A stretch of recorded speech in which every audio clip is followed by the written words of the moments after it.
அனைவருக்கும் வணக்கம். இது நெல்லை அபியம்பிகா ஒர்க்ஸ். நம்ம விநாயகரை தொடர்ந்து பலவிதமான ரூபங்கள்ல பார்த்துட்டு வரோம். இன்னைக்கு நம்ம பார்க்கறது திரியாக்ஷர கணபதி. சுவாமியோட வலது மேற்கரத்துல அங்குசம், இடது மேற்கரத்துல பாசம், வலது கரத்துல ஏகதந்தம், இடது கரத்துல மாம்பழம், அதாவது மடி மேல மாம்பழம் வச்சிருக்கா. அதனுடைய இடது கையை அந்த திண்டு தலகாணி மேல வச்சு கொஞ்சம் சாஞ்சு உட்கார்ந்த அமைப்புல சுவாமியை இன்னைக்கு பார்க்குறோம். காலினுடைய அமைப்புமே இன்னைக்கு வித்தியாசமா இருக்கு. வலது காலை ஊன்றி இடது காலை நல்லாவே அந்த பீடத்துல சாய்ச்சிருக்கிற மாதிரி பார்க்குறோம்.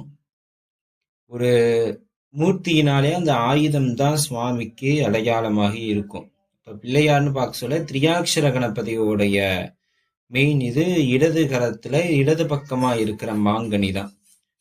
இது மாதிரி விநாயகரை தெரிஞ்சிருக்கு நம்மளுடைய சேனலை லைக் பண்ணுங்க, ஷேர் பண்ணுங்க, கமெண்ட் பண்ணுங்க.